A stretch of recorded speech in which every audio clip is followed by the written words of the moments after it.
Salut à tous, donc voici la vidéo du jour. Donc pour commencer, je voudrais bien corriger une petite erreur dans la précédente vidéo qui parle des étiquettes et des trois types d'introvertis. Parce qu'en fait, vu que je fais un peu des vidéos vraiment en full freestyle, à chaque fois je dis quelque chose que de manière très très irréfléchie. Du coup, après coup, je réfléchis et je trouve qu'il y a des choses qui sont pas très exactes. Mais bon, ça fait partie des choses. Alors, la petite chose que je veux corriger, c'est en fait, j'ai parlé du troisième type d'introverti comme si c'était un type qui va contrer les forces sombres. Alors finalement, c'était juste un trait qui appartient à moi-même, hein, c'est-à-dire que je ramène beaucoup à moi-même quand même dans les vidéos. Non, le vrai troisième trait fondamental du troisième type d'introverti, c'est quand même cette envie de se surpasser, surtout surpasser cette peur et ce manque de confiance. Donc voilà, pour la petite correction, petite partie correction, et je trouve que c'est très bien de commencer une nouvelle vidéo en réfléchissant un tout petit peu, pas trop, à la précédente vidéo. Donc, pendant les 2 jours passés, j'étais très très fatigué parce que j'ai enchaîné 2 jours de 4 heures de badminton. Donc aujourd'hui, j'ai dormi jusqu'à midi. J'étais super content et quand je me suis réveillé, j'étais encore très très fatigué. Mais je me suis dit, il faut arrêter de dormir parce que souvent, dormir n'est pas le meilleur remède contre la fatigue. Il faut plutôt passer à un différent mode que le mode habituel, on va dire. Donc aujourd'hui, j'ai pris la décision de regarder un long film de 2 heures, de 2 heures 10 minutes, qui s'appelle L'homme bicentenaire. Alors c'est un film qui a été tourné en 1999 et j'ai déjà vu les résumés de ce film plusieurs fois avant de regarder, avant de passer à l'action.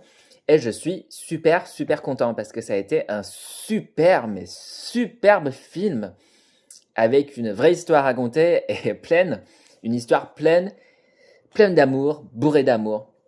C'était vraiment un super film qui a été interprété par Robin Williams et Embeth Davidtz. Je ne sais pas si je prononce bien les noms. Mais en tout cas, c'est un film avec une logique mais vraiment impeccable, mais une fin un peu molle, mais compréhensible. Alors ça, c'est un point que je voulais développer un peu à la fin de la vidéo. Mais en tout cas, le titre de ce film est L'homme bicentenaire, et non pas Robot bicentenaire.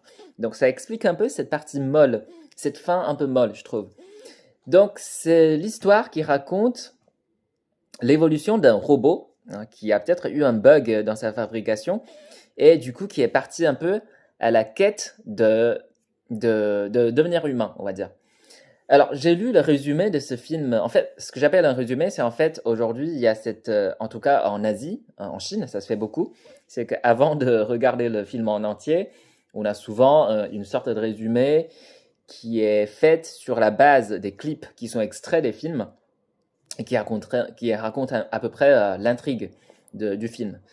Donc moi j'ai beaucoup aimé cette façon de comment dire de pré-regarder des films, hein, parce que moi personnellement je m'en fous un peu des spoils parce que je trouve que l'art des films c'est pas vraiment dans l'histoire elle-même, hein, c'est plutôt dans la manière de raconter des histoires, donc dans tous les détails qui font sourire et des petits clins d'œil quoi.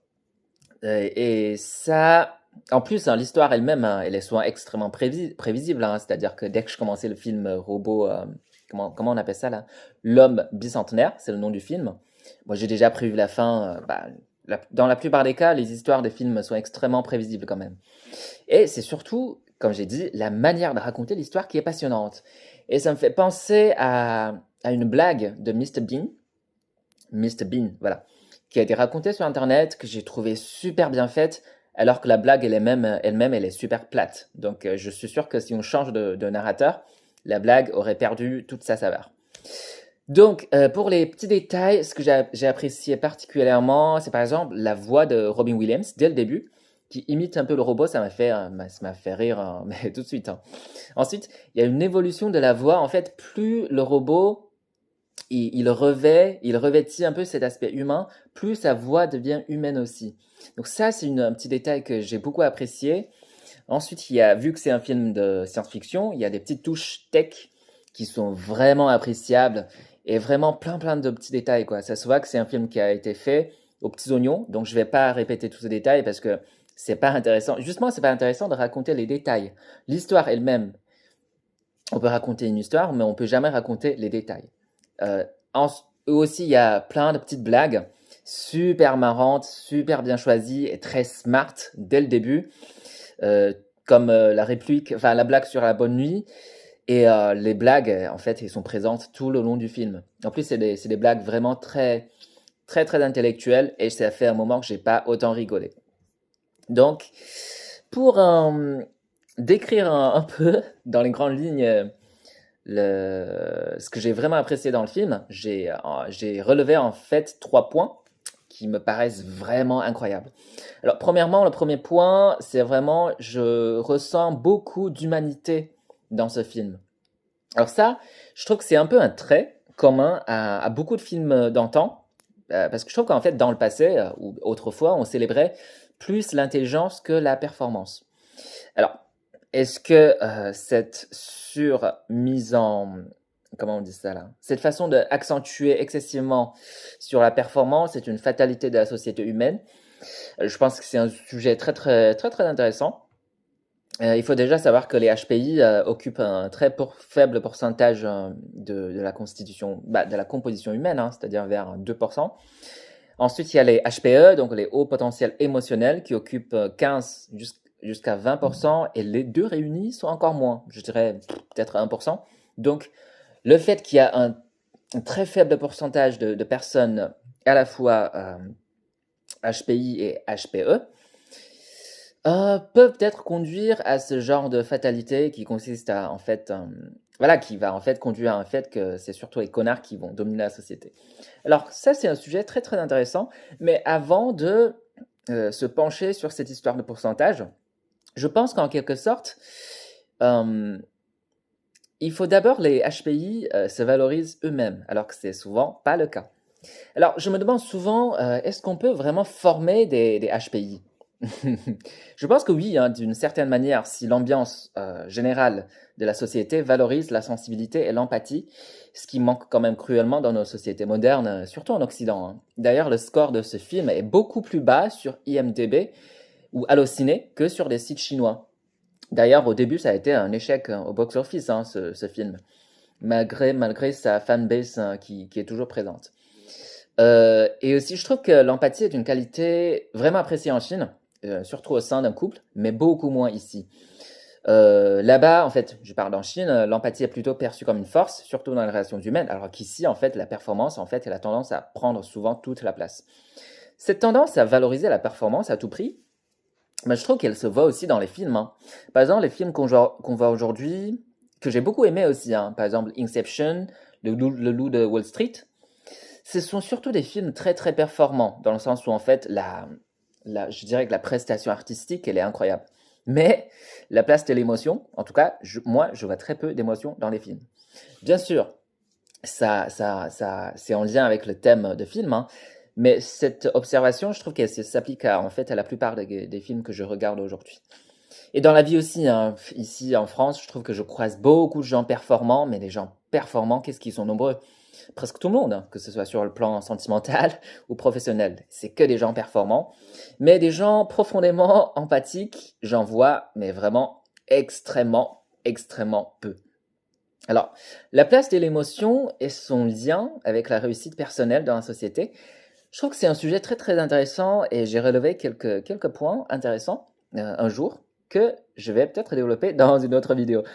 Ah, ça fait quand même beaucoup d'idées pour des vidéos, mais malheureusement, le temps, il est limité. Donc, première chose que j'ai vraiment appréciée, c'est la place de l'émotion dans le film, qui fait qu'en fait, on ressent beaucoup d'humanité dans ce film. Alors, le deuxième point que j'ai vraiment apprécié, c'est que dans le film, il y a 3 figures remarquables, donc trois personnages qui m'ont vraiment marqué. Donc, premièrement, le père, ensuite la fille, la petite fille Amanda, et la petite fille d'Amanda, donc la petite fille de la petite fille.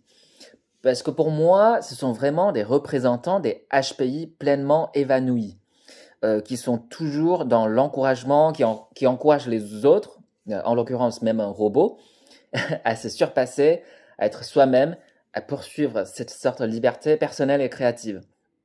Et ces 3 personnes, je trouve qu'elles rayonnent de bienveillance, et ça fait absolument des exemples à suivre pour les HPI. C'est-à-dire que ce sont les gens qui sont, voilà, qui sont super sympas, mais qui sont en même temps revêtus d'une grande force caractériciel. Je trouve que c'est vraiment l'exemple que je dois suivre dans la vie. Et il y a aussi un point important, intéressant, je trouve, c'est que la fille aînée, qui est une sorte de fille rebelle, irrespectueuse, c'est un peu je trouve que c'est la figure par excellence du genre de filles qui sont populaires aujourd'hui. Alors, on voit bien qu'en fait, l'auteur a choisi d'inclure ce personnage dans le film parce que c'est une partie de la société. Et c'est vrai que c'est en quelque sorte un reflet de la société en évolution, mais ce personnage, il est resté secondaire. Ce qui est peut-être le cas de l'époque où le film a été tourné, mais force est de constater qu'en fait, ce genre de personnages sont devenus des personnages principaux aujourd'hui. Et je trouve que c'est une évolution très très intéressante. Alors, il y a le troisième point qui m'a vraiment marqué, c'est que l'histoire a été quand même magnifiquement racontée. Je dis magnifiquement racontée, mais pas avec une grande technicité en fait. Parce qu'en fait, sur le plan technique, je dirais que ce film, il est rien comparé à Inception, à Loup de Wall Street, etc. Parce qu'en fait, aujourd'hui, je trouve que les techniques narratives sont tellement plus développées que les films d'antan. Et encore une fois, moi, je trouve que c'est une sorte de performance poussée à l'extrême, avec une place qui est très peu réservée à l'émotion. Est-ce que c'est une bonne chose? Je pense pas, mais en tout cas, c'est un constat que je fais. Sur l'histoire elle-même, je trouve que l'histoire en soi, ça a été raconté un peu comme une succession de scènes. À un moment, j'ai presque l'impression que c'est du théâtre en fait, c'est pas vraiment du film. Donc sur le plan narratif, je dirais que aujourd'hui, on a vraiment des films bien meilleurs sur ce plan-là. Mais ce qui est particulièrement touchant, c'est que l'histoire de ce film a été un peu assemblée comme des trucs logos avec une naïveté déconcertante. En fait, on sent que derrière le film, le scénariste, ça doit vraiment être un grand enfant avec un grand cœur, quoi. Donc, est-ce que j'avais dit 3 points au début? Mais en tout cas, il y a une dernière chose qui m'a vraiment touché, c'est que il y a une touche d'humanité incroyable dans ce film qui est vraiment tellement pas présente dans les films d'aujourd'hui. Alors, premièrement, il y a cette nécessité de commettre des erreurs. En fait, il y a plein de discussions philosophiques dans ce film qui relèvent d'une profondeur incroyable. Mais la première chose qui m'a vraiment frappé, c'est la nécessité de commettre des erreurs et de suivre son cœur. Parce que en fait, ça m'a fait penser à un livre que j'ai lu récemment qui s'appelle Everything is Obvious, Once You Know the Answer. En gros, chaque chose, toutes les choses sont évidentes à partir du moment où tu connais la réponse. Ça, c'est un livre qui a été écrit par un sociologue qui s'appelle Duncan J. Watts, qui explique en gros qu'en fait, l'être humain, nous, les êtres humains, on va dire, on croit connaître les choses beaucoup mieux que ce qu'on est vraiment. C'est-à-dire qu'il y a cette illusion humaine qui consiste à dire qu'on comprend le monde, mais finalement, en fait, c'est que de la rationalisation après coup. Donc, par exemple, ça se voit, par exemple, si je prends un exemple des influenceurs, c'est-à-dire que c'est très facile d'expliquer les comportements ou les patterns des influenceurs qui peuvent percer, mais prédire ou repérer les influenceurs qui peuvent percer relève presque d'une tâche impossible. Il a aussi parlé du rôle des récompenses dans le fonctionnement de l'entreprise. Par exemple, on pensait que voilà, si on augmente les récompenses, ça va forcément motiver les employés à travailler plus, alors que ce n'est pas forcément le cas. Et aussi, il a parlé par exemple des produits phares des grandes entreprises, si on parle d'Apple, hein. C'est-à-dire qu'après coup, on peut toujours essayer de conclure que voilà, c'est telle ou telle caractéristique de la culture d'entreprise qui a fait qu'il y a de tels ou tels produits phares qui ont été fabriqués. Mais finalement, en fait, si on regarde l'évolution des entreprises, il n'est pas rare qu'en fait le prochain produit soit totalement une catastrophe. Donc en fait, on se croit connaître plein de choses, alors que finalement, on ne connaît pas. Et c'est juste une sorte de raisonnement a posteriori. Donc pourquoi c'est en lien avec ce film? C'est en fait, à un moment, le personnage, la petite fille, a parlé de la nécessité de commettre des erreurs. Et le robot lui a répondu, ah d'accord, j'ai compris, parce qu'en fait, on apprend des erreurs. Et elle l'a corrigé en disant que non, justement parce qu'en fait, on ne sait pas ce qui est erreur et pas erreur jusqu'à un certain moment, jusqu'à ouais, jusqu'à un moment où on aura du recul.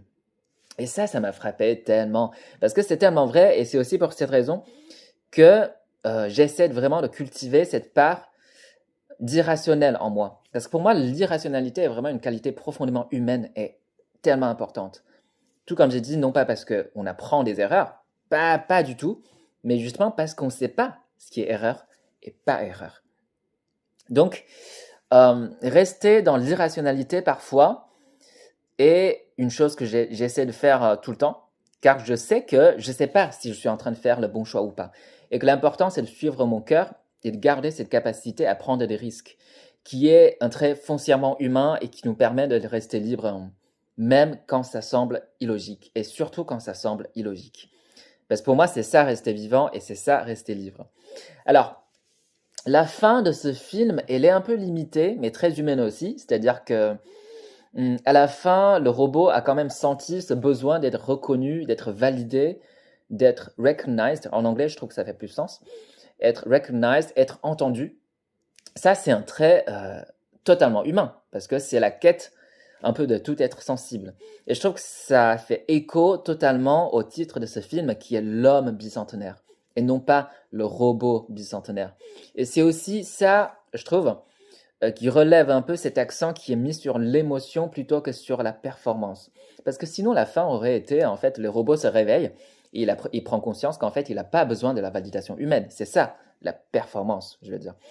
Et en soi, ça peut être un thème super sympa, hein, parce que c'est vrai que le film a été vu d'un point de vue un peu humain. D'ailleurs, il y a une suite qui avait été prévue pour ce film qui s'appelle L'homme tricentenaire et qui va justement discuter du fait que est-ce que les robots peuvent avoir une âme? Je trouve que c'est un sujet aussi très très passionnant. Malheureusement, ce thème ou ce film, ce projet n'a pas pu donner suite, et je trouve ça vachement dommage. Alors, pour conclure, je trouve que parmi tous les films que j'ai vus, celui-ci est devenu un peu mon préféré. Alors avant, il y avait un film qui me touchait beaucoup aussi, ça s'appelle Les Jeux d'enfants. Alors, Les Jeux d'enfants, c'est un film plein de bêtises, hein, et je trouve que ce qui m'a touché dans Les Jeux d'enfants, c'est que derrière la folie et la bêtise humaine, il y a justement cette vérité humaine, en fait. On est capable de plein de bêtises, plein de toxicité. Et par contre, ce film, L'homme bicentenaire, je dois dire qu'il incarne tout ce que l'homme peut accomplir de plus noble. Penser, réfléchir, aimer, oser. Et c'est vraiment un film incroyable, je trouve. Et s'il fallait choisir, je prendrais L'homme bicentenaire, pour sa portée un peu philosophique, son cœur d'enfant et sa curiosité intellectuelle. L'autre film, Jeu d'enfant, bon, allez, enfin, je dirais pas à la poubelle, hein, mais il restait un peu au second plan par rapport à celui-ci, parce qu'en fait, moi je trouve que dans ce film, c'est juste une déflagration d'hormones sans vraie profondeur. D'ailleurs, c'est un peu à l'image, moi je dirais pas de ces acteurs, d'une partie du casting du film Jeu d'enfant. Alors, j'aurais voulu parler aujourd'hui de comment j'ai repris le rêve d'être une force bienveillante. Mais comme d'habitude, j'ai pas suivi le plan. Et je suis très content de ça, hein, d'ailleurs, hein, ça m'arrange, parce que j'ai une pensée un peu arborescente, comme beaucoup d'HPI, et franchement, ça me va très très bien. Je trouve que ça me donne une grande capacité associative et créative. Je fais un peu ces vidéos pour semer des petites graines de pensée, des petites graines d'idées que je vais peut-être structurer plus tard.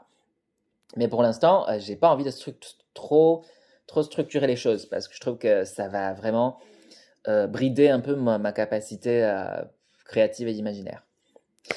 Donc ne prends vraiment pas tout ce que je raconte comme quelque chose de scientifique ou comme quelque chose de rigoureux. La rigueur n'est pas de mise, en tout cas n'est pas ce que je recherche dans les vidéos que je fais sur cette chaîne. Et je vous fais confiance pour un minimum de sens de discernement. Alors la prochaine fois, j'aimerais peut-être parler du réveil des HPI, ce moment en fait où les HPI se réveillent, s'assument, et ce moment qui est accompagné souvent d'un changement d'amis où certaines relations s'effacent, parfois même au sein de la famille. En tout cas, je ne sais pas si je vais vraiment développer cette idée dans la prochaine vidéo, vu le pattern que j'ai observé dans les vidéos, dans le peu de vidéos que j'ai faites dans le passé. En tout cas, je garde cette idée dans un coin de ma tête et je vous dis à demain peut-être et prenez soin de vous, encouragez-vous, soyez libres, gardez cette part d'humanité, gardez cette place à l'émotion. Voilà, aimez-vous et je vous dis à bientôt. Ciao.